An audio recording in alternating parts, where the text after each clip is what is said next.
Salam saudaraku, selamat pagi, semoga kita semua dalam keadaan sehat dan penuh sukacita dalam Tuhan. Marilah kita menggunakan waktu sejenak untuk berdoa, membaca dan merenungkan firman Tuhan sebagai sumber kekuatan, inspirasi dan motivasi bagi kita hari ini. Kamis 21 Oktober 2021. Sebelumnya mari kita berdoa. Bapa di sorga, kami bersyukur atas hari yang indah ini, hari yang penuh harapan. Kami akan merenungkan firman-Mu. Kiranya Roh Kudus menerangi hati dan pikiran kami, agar kami sungguh memahami firman-Mu. Dalam nama Tuhan Yesus Kristus kami berdoa. Amin. Firman Tuhan yang menyapa kita di pagi ini, Roma 12 ayat 2. Janganlah kamu menjadi serupa dengan dunia ini, tetapi berubahlah oleh pembaharuan budimu, sehingga kamu dapat membedakan manakah kehendak Allah, apa yang baik, yang berkenan kepada Allah, dan yang sempurna. Demikian firman Tuhan.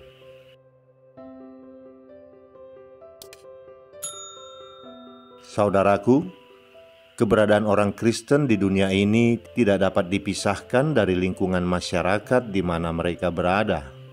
Ketika seseorang berada di tengah masyarakat dengan cara hidup yang berbeda, sangat mungkin baginya untuk menjadi serupa dengan sekitarnya.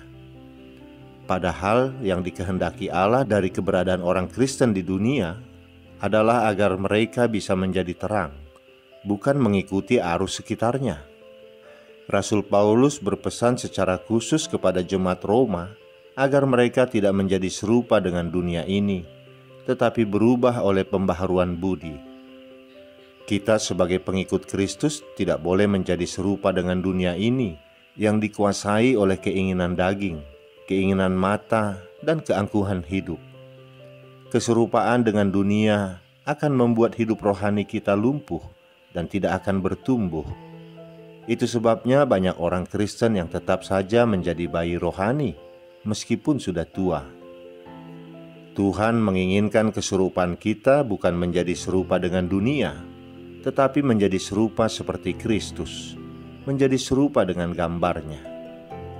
Agar kita tidak menjadi serupa dengan dunia, firman Tuhan memberikan solusi. Berubahlah oleh pembaharuan budimu. Rasul Paulus menggunakan kata metamorphomai untuk kata berubahlah, sebuah akar kata yang kemudian membentuk kata metamorfosis. Metamorphomai mengandung arti berubah menjadi bentuk yang lain, atau dengan kata lain, tidak sama dengan keadaan sebelumnya. Metamorphomai bukanlah merupakan perubahan sementara dari suatu sifat, tetapi benar-benar berubah dari keadaan sebelumnya, perubahan yang permanen. Contoh proses metamorfosis adalah berubahnya jenis batuan tertentu menjadi pualam, kristal, atau intan yang berkilau akibat suhu dan tekanan tinggi. Contoh lainnya beberapa hewan jenis amfibi. Dan contoh yang lebih dekat adalah berubahnya ulat menjadi kepompong lalu menjadi kupu-kupu. Proses berlangsungnya metamorfosis bervariasi dari beberapa hari untuk ulat berubah menjadi kupu-kupu sampai puluhan ribu tahun untuk batu menjadi intan. Tetapi yang pasti, metamorfosis adalah transformasi atau perubahan wujud ke tahap yang lebih tinggi. Dan itulah yang ditekankan oleh Rasul Paulus, yaitu agar kita berkembang dan berubah wujud ke tahap yang lebih tinggi. Tahap yang dimaksud oleh Paulus adalah perubahan kita oleh pembaharuan budi. Paulus menggunakan istilah nous, yang berarti pikiran, akal budi, nalar, atau pola berpikir. Itulah perubahan wujud yang dimaksud, yaitu agar pola berpikir kita berkembang ke tahap-tahap yang lebih luhur dan lebih matang.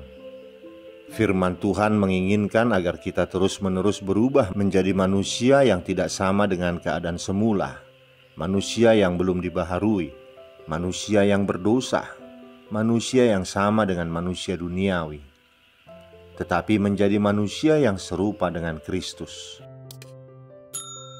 Rasul Paulus mengajarkan kita sebagai umat ciptaan baru untuk sungguh-sungguh mengalami perubahan total dan radikal dalam semua aspek, mulai dari pikiran, perbuatan, perkataan, dan perilaku hidup sehari-hari. Jangan mudah terbawa arus dunia ini yang menginginkan kita hancur berkeping-keping dengan menjauh dari Tuhan dan tidak mengikuti apa kata firman Tuhan. Firman Tuhan mengingatkan kita agar jangan hanya puas dengan perubahan sementara. Kita harus benar-benar mengingat betapa kemurahan Tuhan begitu nyata dalam hidup kita. Jangan biarkan hidup kita dikuasai oleh dunia ini dan menjadi serupa dengan dunia ini hanya karena sesuatu hal yang tidak masuk akal. Kita harus memberikan diri kita dibaharui oleh Roh Kudus dalam pikiran kita yang mengendalikan perasaan dan kehendak kita.